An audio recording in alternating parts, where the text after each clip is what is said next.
ইলিশ মাছের সিজন চলে যাচ্ছে কিন্তু দাম কমার কোনো নামগন্ধই নেই। আসসালামু আলাইকুম ভিউয়ার্স, সুইটস এন্ড বেকিং এ সবাইকে স্বাগত। আজকে আমি আপনাদের সরিষা ইলিশের একটা রেসিপি দেখাবো।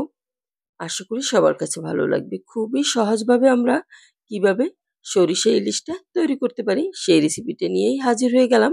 এখানে আমি 3 টেবিল চামচ পরিমাণে 2 রকমের সরিষাই নিয়েছি।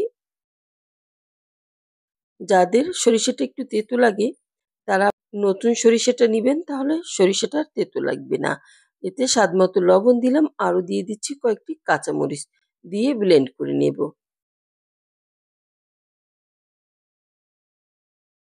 আপনারা চাইলে এতে পানি দিয়েও নিতে পারেন। দেখুন আমি এখানে 6 পিসের মতো ইলিশ মাছ নিয়েছি মিডিয়াম সাইজের।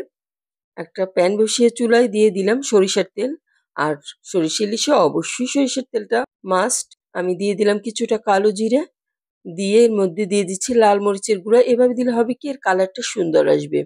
তবে বেশিক্ষণ কিন্তু এভাবে রাখা যাবে না, তাহলে হলুদ মরিচের গুঁড়াটা পুড়ে যাবে। তাই সঙ্গে সঙ্গে আমি একটু পেঁয়াজ বাটা দিয়ে দিলাম, যাতে এটা পুড়ে না যায়। আপনারা চাইলে পেঁয়াজটা স্কিপ করতে পারেন। আমি দিয়ে একটু কষিয়ে নিচ্ছি।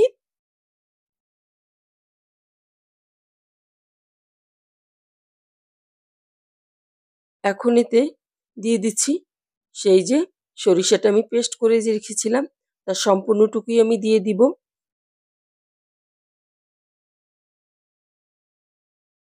এখন জারটা ধুয়ে একটু পানি দিয়ে দিচ্ছি, দিয়ে এটা সুন্দরভাবে কষিয়ে নিব তেল ওঠা পর্যন্ত।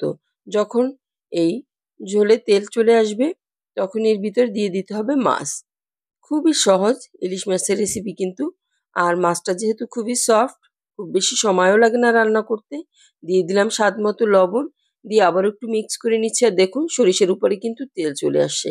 এ পর্যায়ে আমি সবগুলো মাছই এর ভিতরে দিয়ে দিব,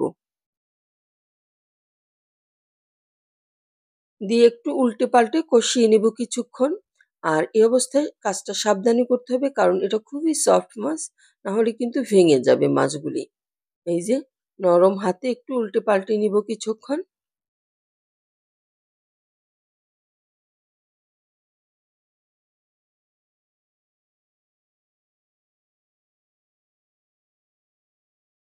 সব মাছগুলি একবার উল্টে নিলাম। আমি আবারও একটু উল্টে নিচ্ছি। মাছটা কষানো আমার হয়ে গেছে। এই যে সবগুলি মাছ উল্টে এতে আমি 1 কাপের মতো পানি দিয়ে দিব। তার আগে দিয়ে দিচ্ছি কিছুটা কাঁচামরিচ ভেঙে। এভাবে যারা যেভাবে ঝাল খান সেভাবেই কাঁচামরিচটা ইউজ করবেন। এখন দিয়ে দিচ্ছি 1 কাপ পরিমাণে পানি, দিয়ে অপেক্ষা করছি রান্নাটা কমপ্লিট হওয়া পর্যন্ত। যখন এর তেলটা উঠে আসবে তখন বুঝবেন রান্নাটা একদমই কমপ্লিট। আর আমি একটু নাড়িয়ে দিচ্ছি যাতে হাঁড়ির নিচে লেগে না যায়। নাহলে হবে কি, সরিষাটা যেহেতু ঘন অবস্থায় আছে এখানে, হাঁড়ির নিচে লেগে যেতে পারে। একটু এরকম নাড়িয়ে দিবেন মাছগুলি, তাহলে আর হাঁড়ির নিচে লাগার চান্স থাকবে না। এই যে এখন ঢেকে রান্না করে নিচ্ছি মিডিয়াম হিটে। ফিরে আসছি রান্নাটা কমপ্লিট হওয়ার পরে। আর মাঝে মাঝে আপনারা মাছটা একটু নাড়িয়ে দিবেন, না হলেও কিন্তু হাঁড়িতে লেগে যেতে পারে। এই যে তেলটা অনেকটাই উপরে চলে আসছে কিন্তু। আমি একটু দেখিয়ে দিচ্ছি রান্নাটা প্রায় কমপ্লিট। এই যে সুন্দরভাবে তেল আসছে উপরে।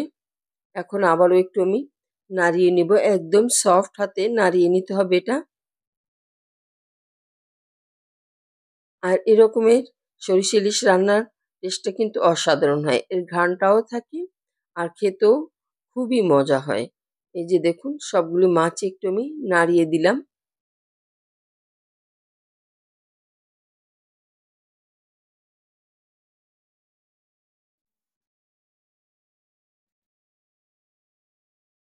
দেখুন আমার সরিষা ইলিশ রান্না কমপ্লিট। এখন আমি একটা সার্ভিং ডিশে এটা সার্ভ করে দিব। এই যে এটার কালারটা কিন্তু খুবই সুন্দর হয়েছে, আর খেতেও কিন্তু অসাধারণ। আপনারা বাসায় ট্রাই করে দেখবেন এই ইলিশের সিজনে, একবার হলেও ট্রাই করবেন, দেখবেন আসলেই এটা কিন্তু খুবই মজার হয় এভাবে সরিষা ইলিশটা রান্না করলে। তো সবাই অনেক বেশি ভালো থাকবেন, বেশি বেশি শেয়ার করে দিবেন। আল্লাহ হাফেজ।